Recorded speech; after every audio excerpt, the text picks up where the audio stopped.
Ladies and gentlemen, boys and girls, I'm the Gnarly Gnome. This is the Weekly Pint. This is the show that is not a show. It's a happy hour. It's an excuse for us to hang out together. If you are watching live, welcome. You're doing this the right way. If you are listening via the podcast feed, you should probably tune in live because it's like at least 17.5% more fun, at least. But it is an excuse for us to drink together, so...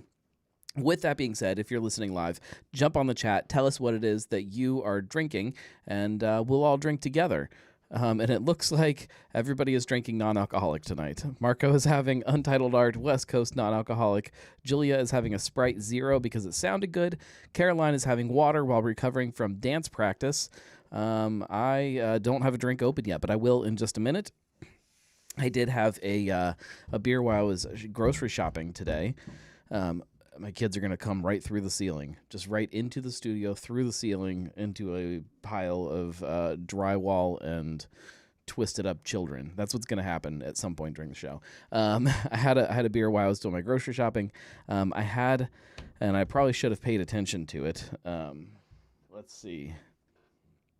Julia says that Josh is alcoholing. He's having an Esoteric Lotus West Coast IPA. I had... Third Eye Brewing, thank God for Untapped. It's the only thing Untapped is good for is for me remembering things. It's called Getting Spruced Up by Third Eye. It's a red IPA with spruce tips, and it was freaking delicious. Absolutely tasty. So that's what I had earlier. And then I am going to drink something alcoholic. I actually, and it would have been really funny if I did this, but I was going to drink a non-alcoholic beer during this show. Because I finally got my hands on one that I've just been dying to try. Caroline says, I think this means Gnome needs to drink 3 beers at once to make up for our lack of alcohol. I might have to. We might be able to do that. I do have a whole bunch of beer right there, although most of that's Oktoberfest that I'm not supposed to touch. So I could ruin something if I get into the wrong beer. I've been trying to get my hands on the Deschutes non-alcoholic beer because I've heard it's really, really good, and I've yet to find it and try it. I finally found it at Jungle Gyms today, and I bought a 6-pack of the non-alcoholic Black Butte, and I really want to try it, but I didn't put any in the fridge. It's literally sitting on the bar right now, warm, which is really lame. What I did remember to put in the fridge is what I am drinking tonight.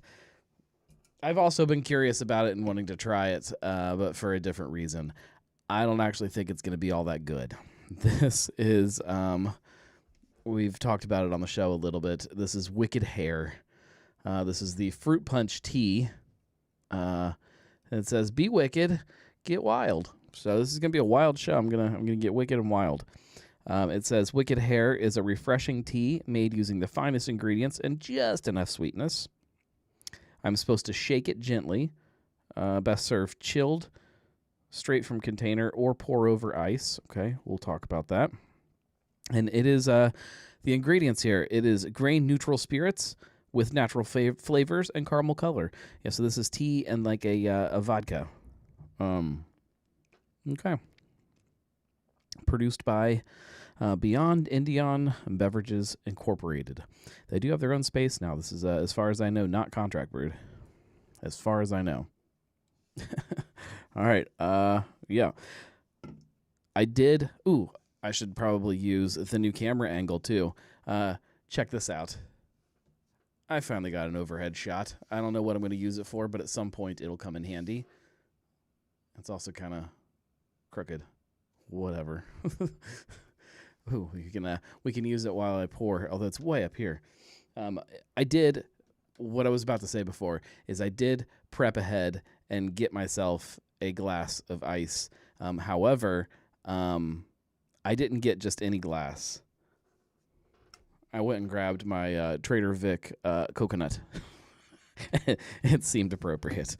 Hopefully my ice is not too melty. It's not. It's still good. All right, let's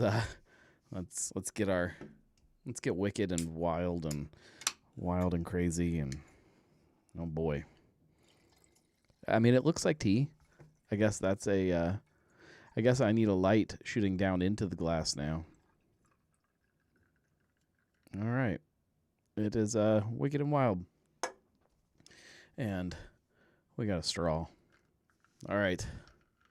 Yeah, I mean, it looks, you can't even see it. It looks like tea, right? All right, let's see. Oh yeah, it definitely smells like fruit punch. I don't need the straw yet. I'm gonna drink out of a coconut like a real man. It actually does kind of smell good.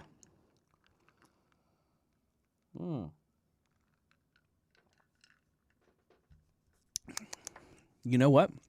That is not wicked, nor is it wild. But it's just fine. I've found, and this is not what I would have anticipated if you had asked me even just a couple years ago. How did I make such a mess? Or is that just condensation? Jeez. If you had told me a couple years ago that I would love these hard teas, I would have told you were crazy. But I kind of like them. Like I'm all about it. Josh says somebody needs to make a non-alcoholic blonde named Four Non-Blondes. Yep. And tubular meats and nuts. Yes. All right. I'm gonna really enjoy this.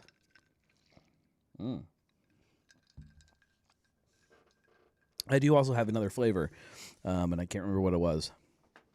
Mango. I have the mango tea, but that's not cold, so we're not gonna drink that. If I finish this, maybe I'll crack open a beer too. We'll see. Wild and crazy guy. Look at me. I'm already getting wild. Anyways, I do have some stuff that we need to talk about, and it's not just hard tea beverages. This is way better than it was supposed to be. I was prepared to make fun of it. I mean, it's not. It's fine. I can't. I'm not even going to make fun of it because it's fine. If it had some kind of citrus component to it, just a little bit, I would think I would like it even more. As it is, it's kind of sweet. It's very sweet, but yeah, it's fine. The first thing up, I want to start with good, happy, fun news because that always makes the other stuff sit a little better for me. We're going to start with GABF. Cincinnati, a good solid win this year. So Ohio only brought home 7 medals, and I say only because we've gotten used to getting more medals at GABF in the last couple of years. However, 3 of those medals came from Cincinnati, which is wonderful and feels very good to see that so many came from here. The winners, one of we'll start from the bronze medals. Muzi brought home another bronze medal, which I probably should have looked up how many medals Muzi has brought home at this point. Actually, I could probably pull it up here on my phone instead of trying to pull it up in my notes, because I know my notes are not complete as far as that goes. Let's do this right here on thegnarlygnome.com. I do have a fairly up-to-date. I have not updated it with GABF or maybe one other competition. I can't remember. But I do have a post that compiles all of the local brewery awards. Right here. Okay. Let's go to... I'm rebuilding a lot of the organization in my notes system, and all of these will eventually make it in there. All right, Muzi. I'm looking for Muzi. We'll run through all of its awards. Starting in 2017, it brought home a bronze medal in the Denver International Beer Competition. In 2017, the U.S. Open Beer Competition, it got gold. Then 2018, things got really crazy, and it took home a bronze medal in the World Beer Cup, a silver medal in the U.S. Open Beer Competition, a silver medal in the Ohio Craft Brewers Cup, a gold medal in the Great American Beer Festival, Then in 2019, another gold medal in GABF. In 2020, another gold medal in GABF. In 2020, a silver medal at a U.S. Open. 2022, a silver medal in Ohio Craft Brewers Cup. And in 2023, a bronze medal in the Ohio Craft Brewers Cup. And then this year, another bronze medal at GABF. This is the most award-winning beer in Cincinnati, as far as I know. Little Kings was up there, but I'm pretty sure that this has now surpassed Little Kings as far as awards go. That is 1, 2, 3, 4, 5, 6, 7, 8, 9, 10, 11, 12 different medals since 2017, which is impressive. So Muzi shouldn't be a shocker that it wins a medal, but it did. It won another medal at GABF, a bronze medal. Then we have Wandering Monsters. So they obviously are fairly new. This is their first GABF since they've been open, and they also took home a bronze medal, which is a big deal for them. And they did it for the Viator Obscura, which is a big kind of stout that they do with a bunch of variants. It won for triple chocolate. I haven't tried that one, but it's probably big and sweet and delicious. Again, huge win for them for their first GABF. Then we have Streetside with their very first gold medal at GABF, and I love so much that it's for this beer. It's for Black Cats, which is English style brown ale, which if anybody knows owner / managing brewer Garrett, his history, he went to school in England for brewing, so English styles are still very kind of near and dear to him. So to see them win for an English style brings a lot of joy to my heart, and happy to see them bring home a gold. So big medals, big wins, big deal for Cincinnati and for all of the breweries that did win. Also, just a heads up, I'm looking right now, and the battery on my camera is gone. There is no battery. That shouldn't matter because the camera is plugged in. However, I don't trust it. So if the video goes away, the audio, nothing should happen there. You just give me a minute and I'll change the battery. But I don't know. It should hang on. I don't know. I don't trust it. Get some more tea.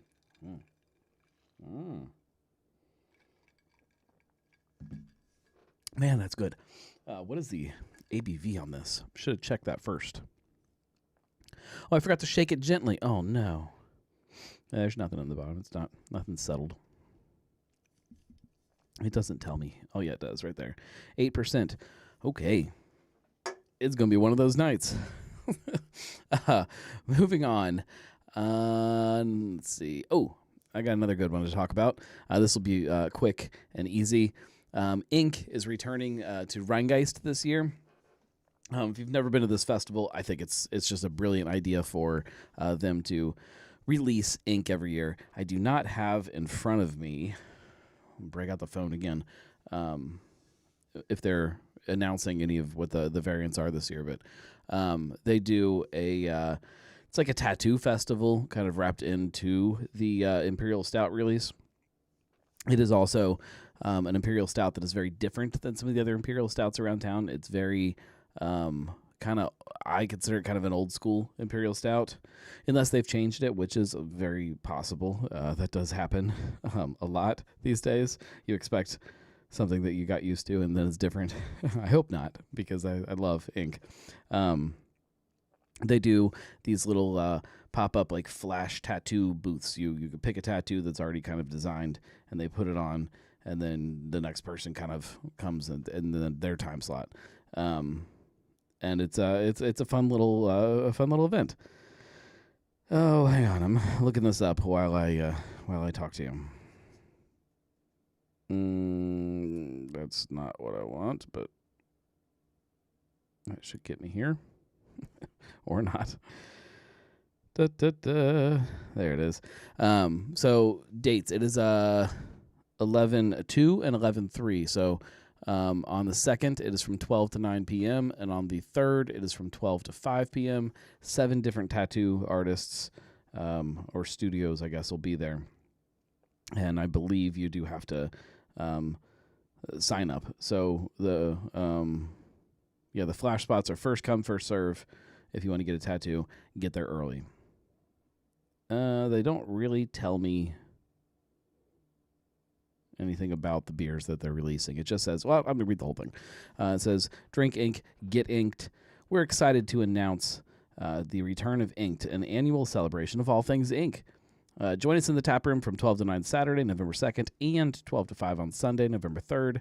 Celebrate the annual release of our indelible Imperial Stout with a pop-up bottle shop offering a variety of vintage offerings from Rheingeist's barrel-aged portfolio, food from Empanada Box, and a selection of Cincinnati's premier tattoo artists doing live tattoos of pre-selected flash art in the tap room throughout the day. So yeah, they don't tell us anything about the beer, but rest assured, it'll probably be delicious. Julie says the variants were mentioned by Chris Shields on the latest Miami Valley Craft Beer podcast. I don't know if I actually wrote any notes to that. Let's check that now. Let's see if I wrote anything. Unless it's over here. Let's do that. Miami Valley Craft Beer podcast.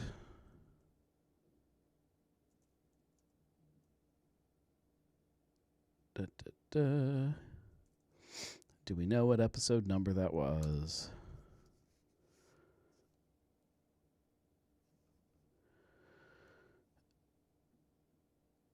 Dun, dun.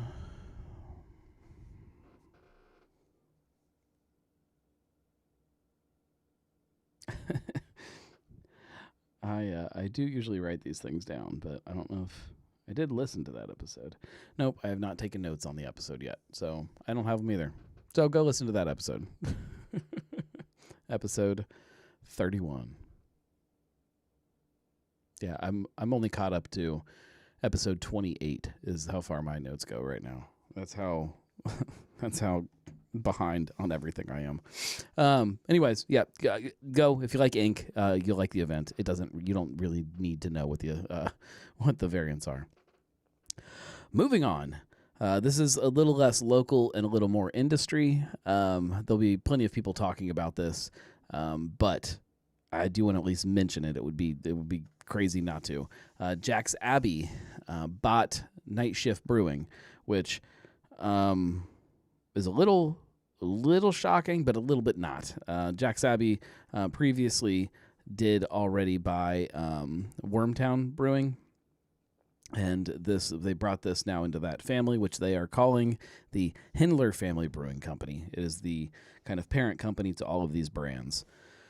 I'm not going to dive in too deep. I will say that if you read Beer Crunchers by Doug Valicki at all, he has a kind of a really great breakdown of his thoughts about it, which are much more informed than mine. I try to keep up with Cincinnati, and that's about as far as I go usually. That's too much for me to even handle. So go read his take if you want to kind of dive in a little bit more. But the important thing to know is that they've bought Night Shift, which is at this point just a brand, sort of. They have 6 locations, 6 of their locations, and then also 2 kind of licensed locations so kind of like think Fretboard Hamilton, where there's definitely fretboard there, but it's not really the same as one of the other fretboard tap rooms. Kind of like that. They have 2 of those, and then 5 of their locations. Back in where I didn't write when it was down there. I do have notes on that. So 2016, they started their own distributor company to control kind of logistics and bring in other brands and stuff like that. And then by 2021, they sold that business. And then 2022, things got really kind of interesting. And this is with Night Shift, if anybody is not keeping up. They laid off their entire production staff. And they obviously cited COVID as one of the reasons and some of the recovery coming back out of that. They also, very interestingly, cited the CO2 shortage as a reason that they could not keep up with their schedule the way it was, and they needed to lay everybody off. So they did. They laid off the entire staff and shifted the brands to production or to contract and started contracting with, no surprise, looking at this news, Jack Sabby. So Jack Sabby has been making the beer for years now, and just kind of completed that thing that they were doing. So, not shocking. The interesting news with it, though, is how big this Hindler family brewery is now. They are now, as you see here in the little title, they're the 18th largest brewery. They're now massive. You're taking Jack Sabby was already big. They were making 67,000 barrels of beer, 67,500 if you want to get the. These are reported numbers. Obviously, nobody's going in there and measuring the beer. And you add that to when they bought Wormtown was another 19,500 barrels. So a decent-sized brewery. And then you add in Night Shift, which is a very interesting brewery. They were one of the first to kind of jump on this whole light lager thing. They've been kind of poking at a lot of trends for a long time. They started out as like all they were doing was making Berliner Weiss with like these bottles that were cork and cage. Like it was like a very different thing than what they are now, or were now, are now. I don't know, but they were making about 30,000 barrels, 30,465 barrels. So Jack Sabby was the 38th largest brewery in the country. Wormtown was 136th, and Night Shift was 85th. You add those all together, and now you have the 18th largest brewery. It's another conglomerate, craft conglomerate, but a conglomerate that we are now seeing. The top 20 has just dramatically changed what they look like to what they were, 5 years ago, which I don't know that I care all that much. It is definitely something to watch with the industry, but I don't care. If it's a company that I believe in and a product that I believe in, and if it's somewhere local, a place that I believe in, and people that I believe in, if it's on the shelf, it kind of ends with the company and the product, and we don't really get either one of them here, so. No product. So it's not huge news to me, but it is huge industry news. So I figured we should talk about it. One thing that I definitely want to spend a little more time on, which is where the episode title for this week came from. Hang on, I'm going to need some more fruit punch tea for this one.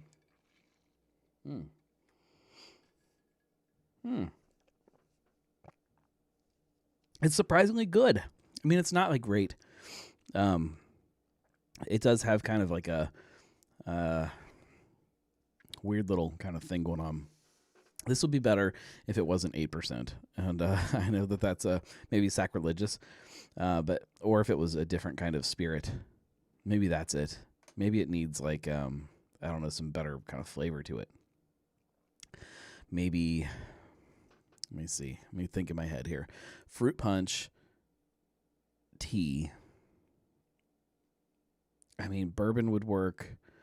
Rum might be good. Maybe some rum. I'm going to add some rum to this. Hang on. It needs rum.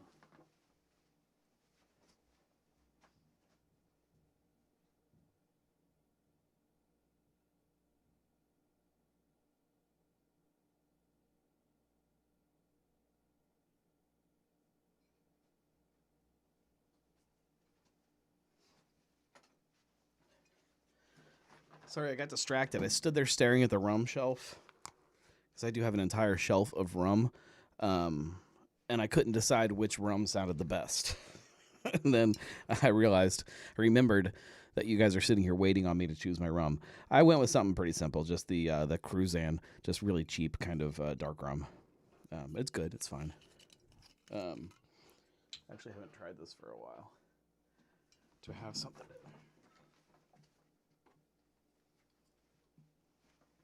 I guess I should always keep like little taster cups or something sitting here at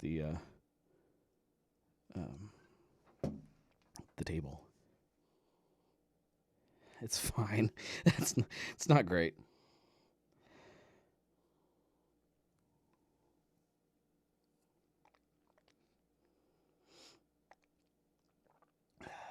Yeah, it's not that good.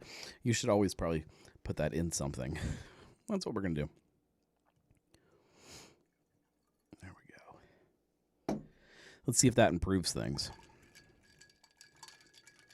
Or maybe it makes it worse. Julia says, here comes the wild gnome. Hey, what are you going to do? Wild hair.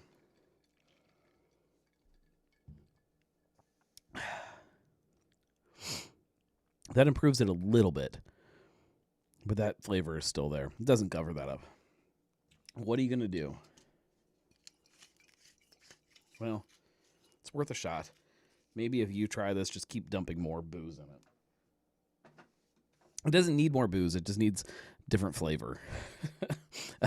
Moving on. The soul. So I love bars. I love breweries. I love restaurants where I can drink. I love any place that I can get a drink. And I especially love the ones that have some kind of soul to them, which is why I love breweries so much, is because in theory, by their very nature of what they are, they have some kind of story, some kind of soul. The people there should, in theory, care about the business differently than I think a lot of places should.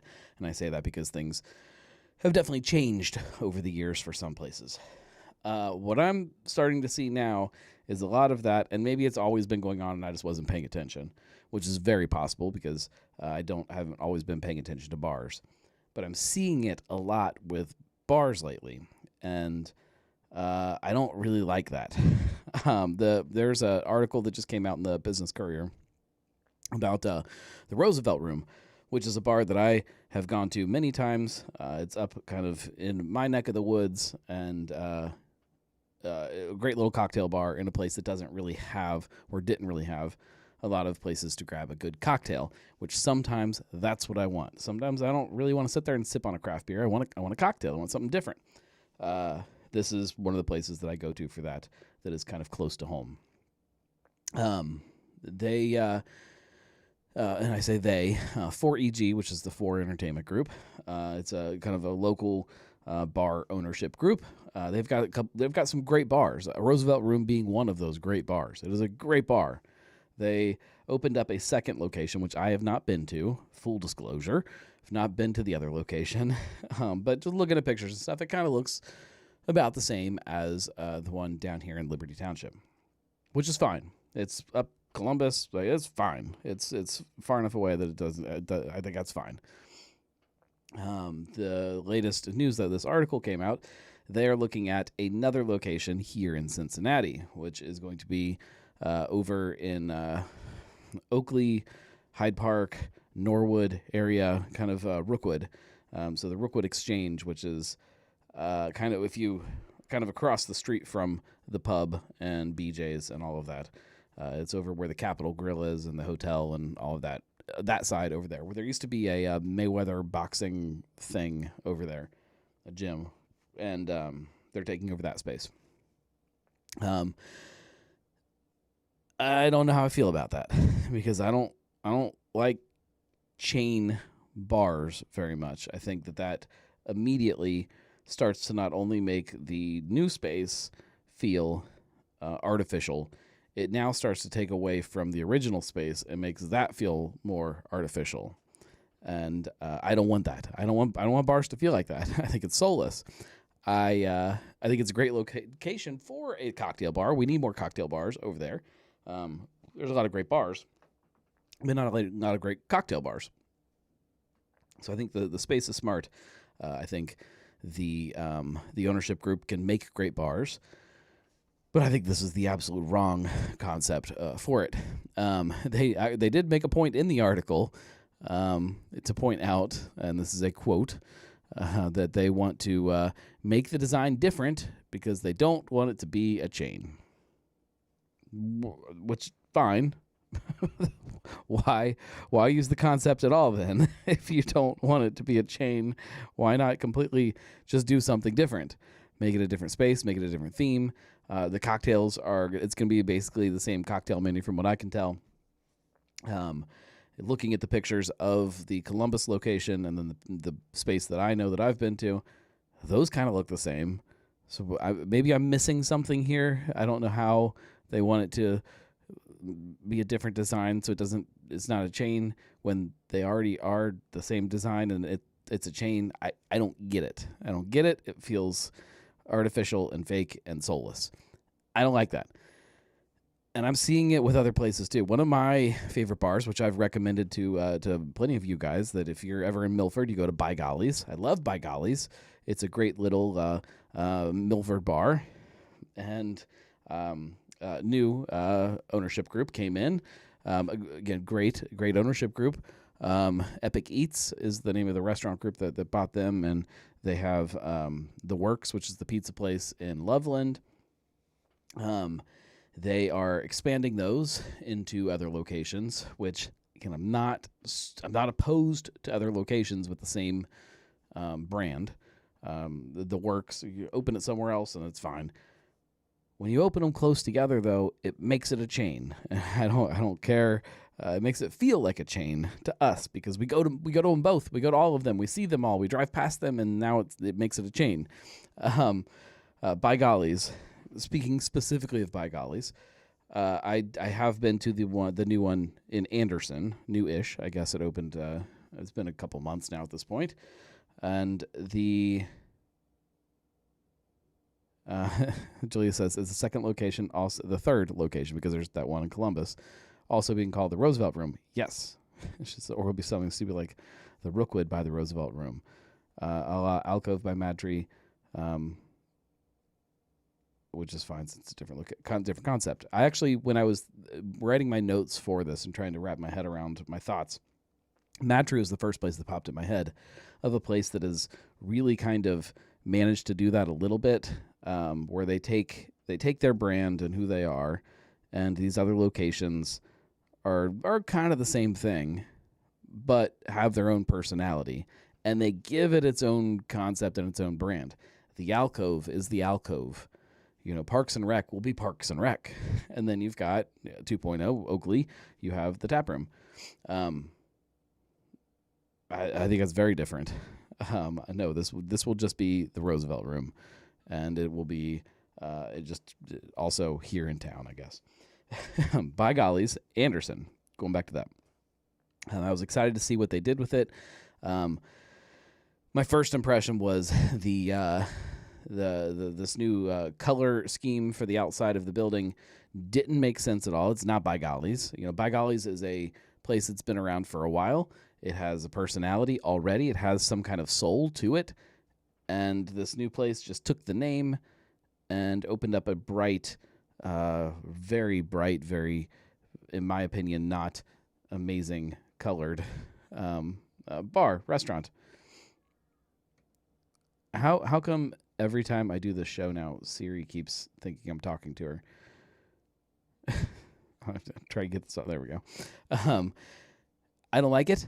It didn't make sense, but at least it looked completely different and felt completely different from the other By Gollies, which we'll get to. In the meantime, they've decided that they are opening their third location already, which is down in Covington, which is open. I have not been there yet. It's on my list of places to stop in and grab a beer.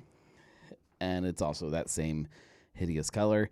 And I assume it's probably going to feel a lot like By Gollies Anderson, which, as I started to kind of put that together, started getting a little concerned that not only were they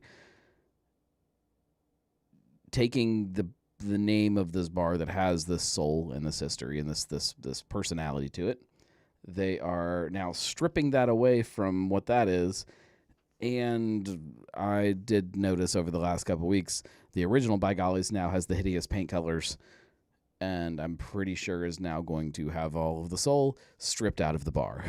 It's going to become just a place to grab a burger and a beer, which is probably a great business, but not the business that I want. And I hope that there are lots of people here that kind of think that same way, that want places that have soul.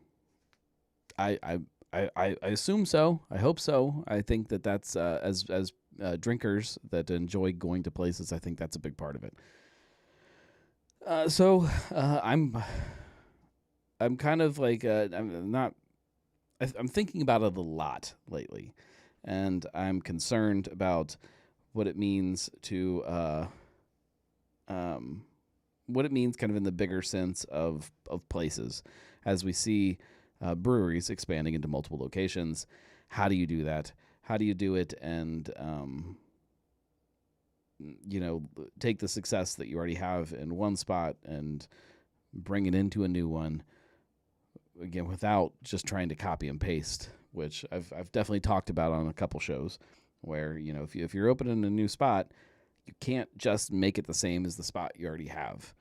You can, but nobody's gonna want that, and the people that do are not the people that have made craft beer what it is. That's this like fickle surface level crowd that'll come in and have a burger and a beer, and in 3 months may not come and hang out again. They're going to go to the other spot that is down the street. I think that makes me nervous when I see stuff like that happening. And right now, so far, from what I'm seeing, it's mostly like bars, restaurants, things like that. I'm not seeing it a lot with breweries. I'm saying not a lot because I have definitely seen it with breweries. We've all seen them before, right? Drink out of my coconut here.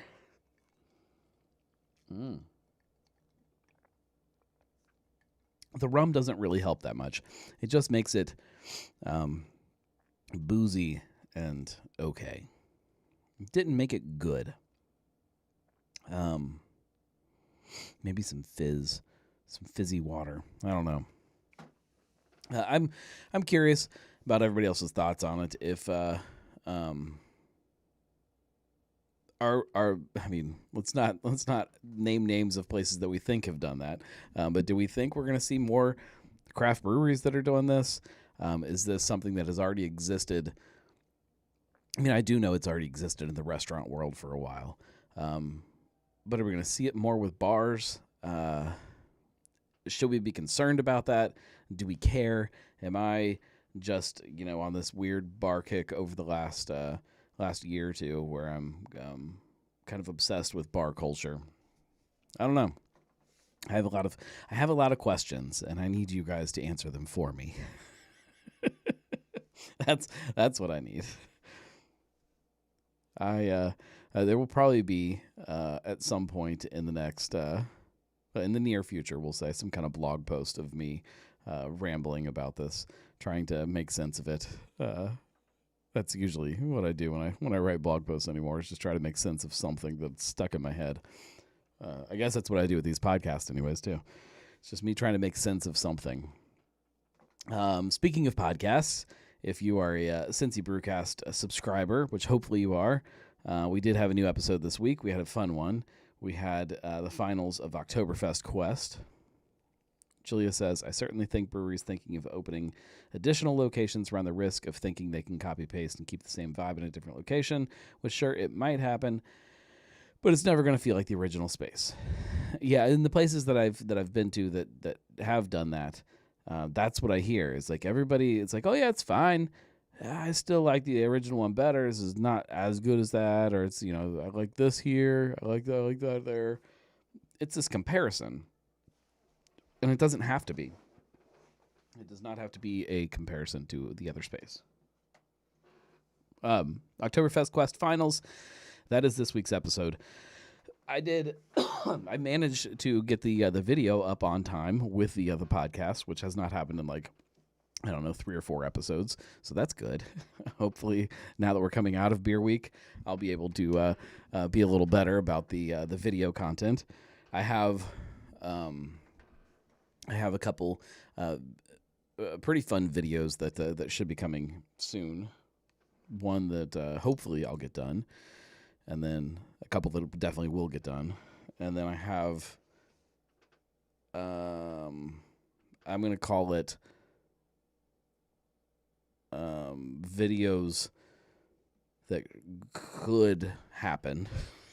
So like I have things that I have sitting on the shelf to taste or to try or to make a video about, we'll say, that exist solely because I want to put them in a video. And I have several of those things that I'm ready to make a video about as soon as I get a chance. But that requires, number one, time where I can sit down and make a video. Number two, I got to clean the bar. The bar is just an absolute disaster right now. There's stuff everywhere, and you wouldn't even be able to see me because I'd be standing behind, a pile of empty beer cans that need crushed and recycled, and some put on shelves and all kinds of stuff. So once I get all that done, maybe I can make a video. It's the last couple months have just been insane, but there's good stuff coming. I promise. There is good stuff coming in the works, and we since we finally wrapped up Oktoberfest Quest and Beer Week, I have now started the plans in motion for next year and starting to kind of lay out time frames on all that stuff and what it's going to look like and where all that happens and lots of things with that. And it enables me then to kind of start kind of figuring out some fun stuff to do around that. So I've been teasing that there's new merch coming, and there is. And part of that, there's going to be kind of this is just way too far in the future to even talk about. There will be a big merch drop coming this time next year. So for Oktoberfest Quest, there's going to be a big merch drop. There'll be something else before that, but big one for that, and one that I've been working on for. I shouldn't say working. I've been planning. I've not done very much work for it except design work for I think a year and a half now at this point that I've been trying to get that to happen. And now that I've got this done, that's a big focus over the next few months is making sure that exists. So I guess stay tuned for a year from now. So it's ridiculous. It's absolutely ridiculous. I have a big podcast coming next week. Also, Cincy Brewcast. We're going to sit down with Street Side. I'm going to be recording that tomorrow, and so that will debut next Monday. And then the following week after that, you'll get to hear some of the fun stuff from this year's Big Sis, which happened this weekend, the release for that.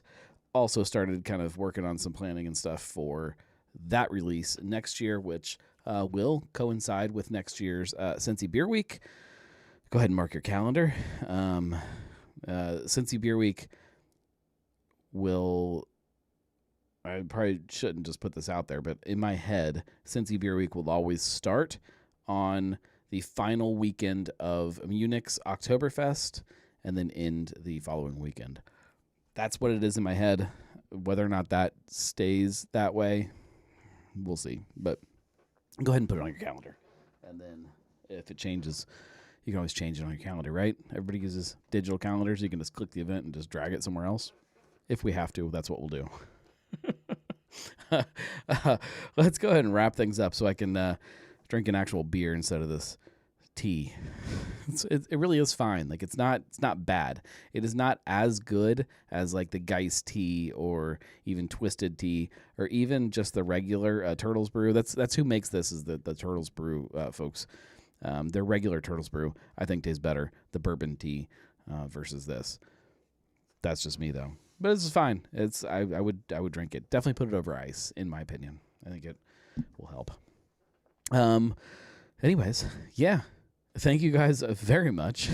I appreciate everybody who hangs out with me every week to do this thing and to make this this fun little experiment a reality. And there's again, there all of the things that I have in the works that I want to get done and that I'm working on getting done would not be possible without people that support it. If you guys were not listening and watching and reading and sharing content out there, there's a lot of stuff that just wouldn't ever hit the to-do list. So I appreciate you very much, and I hope that this is as fun for you guys as it is for me.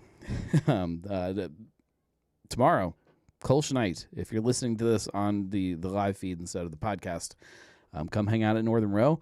I'm going to be there. I'm going to drink some Kolsch.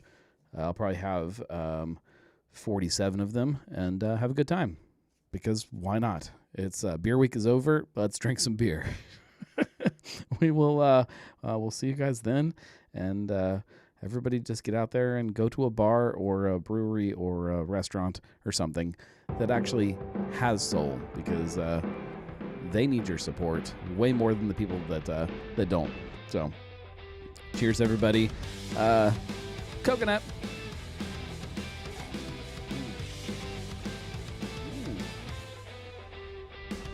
Got to get up the sip count. Cheers, everybody. I'm still sipping, for the record.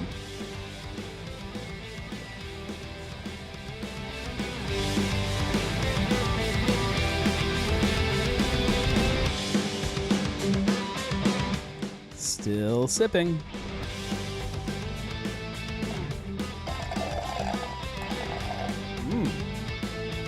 Ooh, that's good.